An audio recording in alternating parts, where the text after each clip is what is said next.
नमस्कार साथियों, स्वागत है आपका स्टडी वर्ल्ड पे। दोस्तों, जो INDA गठबंधन बना है हाल ही में फिलहाल में, जो कि 2019 के लोकसभा चुनाव के बाद भी तभी था, लेकिन उसका नाम यूपीए था तब, लेकिन उसका नाम अभी यूपी का चेंज करके INDA गठबंधन कर दिया है। तो क्या 2024 के इलेक्शन में जो ये गठबंधन नया नया अभी अभी बना है, ये 2024 के लोकसभा चुनाव में मोदी जी को हरा पाएगा या फिर से ये 2019 की तरह पटका नहीं खाएगा? इसके बारे में हम जानेंगे।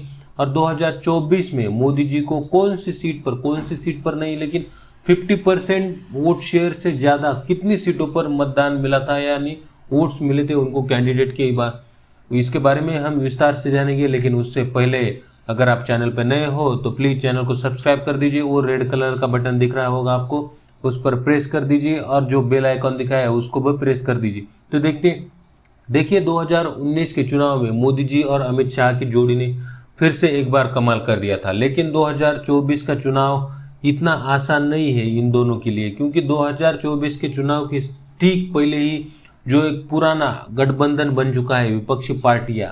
अभी देखिए, गठबंधन बनाने से कुछ नहीं होता, ऐसा आप सब कहेंगे, लेकिन अगर किसी प्रत्याशी, देखिए, अगर किसी विधानसभा लोकसभा चुनाव में अगर एक कैंडिडेट बीजेपी की तरफ से यानी एनडीए की तरफ से और दूसरा कैंडिडेट इंडिया गठबंधन की तरफ से, तो एक दोनों में से किसी कैंडिडेट को अगर जीतना है तो उसे 50% से ज़्यादा वोट शेयर लेना पड़ेगा।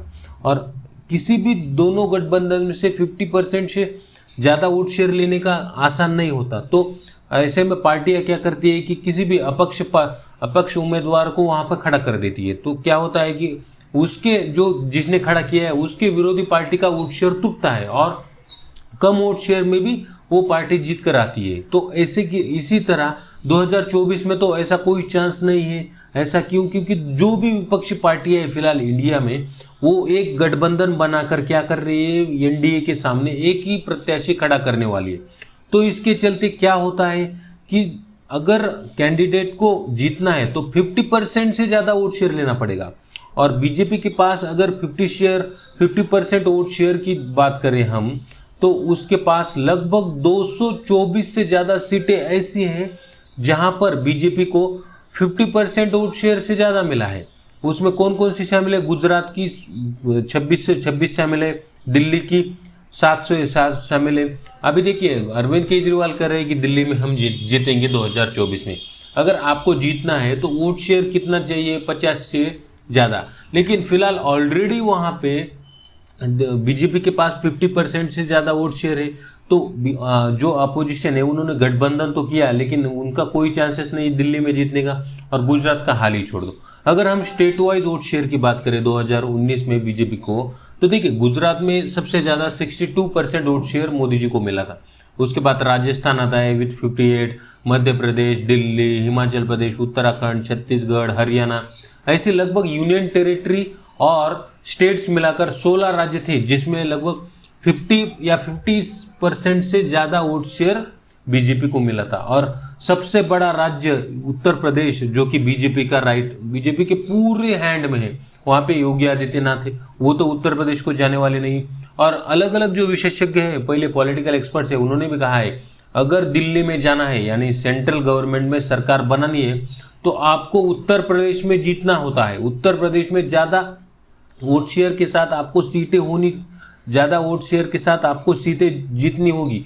लेकिन वहाँ पे बीजेपी को हाल ही में मतलब 2019 में लगभग 67 कुछ तो भी सीटें, आंकड़ा मेरे पास कंफर्म नहीं है, लेकिन 67 के सीटें हैं आपके पास। और अपोजिशन के पार्टीज के पास कितनी है? लगभग 13 होगी, जो भी उसमें से भी अपक्ष उम्मीदवार होंगे कुछ। लेकिन अपक्ष अगर दिल्ली में सरकार बनी है तो उत्तर प्रदेश जीतना होगा, लेकिन अपोजिशन पार्टीज में यहाँ पे ये कोई मतलब दोनों के समन्वय नहीं है। समाजवादी पार्टी कहती है कि हम उत्तर प्रदेश हमें छोड़ दिए, और फिर कांग्रेस इस पर तो मानेगी नहीं कि क्योंकि उत्तर प्रदेश में ज़्यादा सीटें हैं।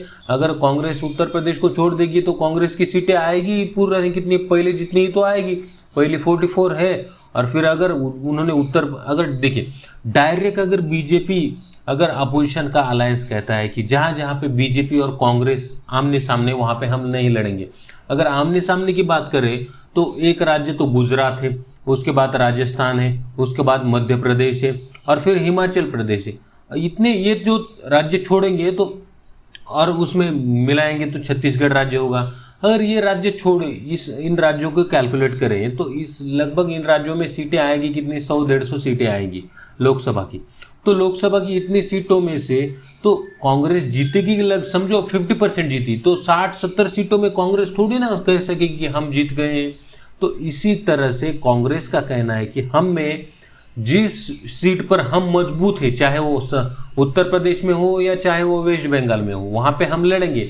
अभी देखने की बात ये होगी कि जो गठबंधन बना है उसमें अलग अलग पार्टियां हैं, वो क्या कांग्रेस के इस सलाह को, इस एडवाइस को मानेगी या नहीं मानेगी। लेकिन फिलहाल के लिए तो ऐसा लग रहा है कि मोदी जी जीतेंगे। अगर हम हाल ही में आए हुए सर्वे की बात करें, पीयू रिसर्च जो सर्वे आया था उसमें लगभग मोदी जी की पॉपुलैरिटी को 79% मतलब लगभग 10 में से 8 लोगों ने मोदी जी के तरफ फेवर दिखाया था, मोदी जी के साथ वो खड़े थे।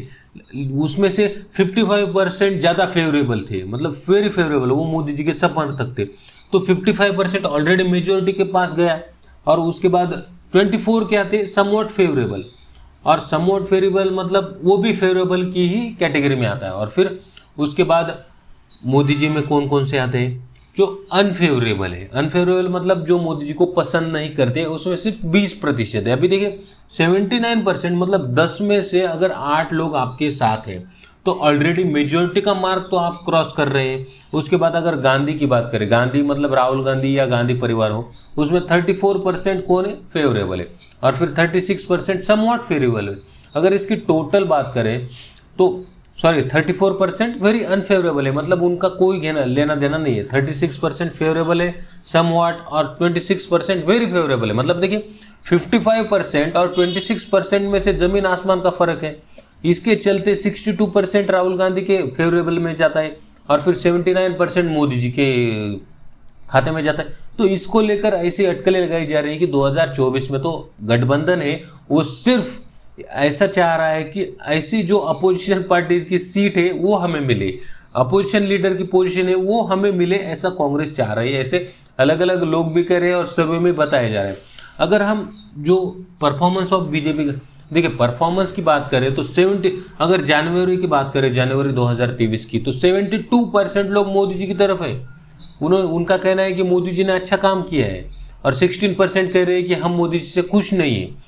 तो ये सर्वे देखिए अगस्त 2021 में कम हो गया था। ऐसा क्यों हो गया था, क्योंकि कोरोना काल था और कोरोना काल में चाहे मोदी जी ने दुनिया का सबसे बड़ा वैक्सीनेशन प्रोग्राम इंडिया में हुआ हो, लेकिन लोग तो नाराज थे ना, क्योंकि लॉकडाउन में थे, लोगों के काम बंद थे, लोगों के पास पैसा नहीं आ रहा था, तो जाहिर सी बात है वो सरकार से नाराज होंगे।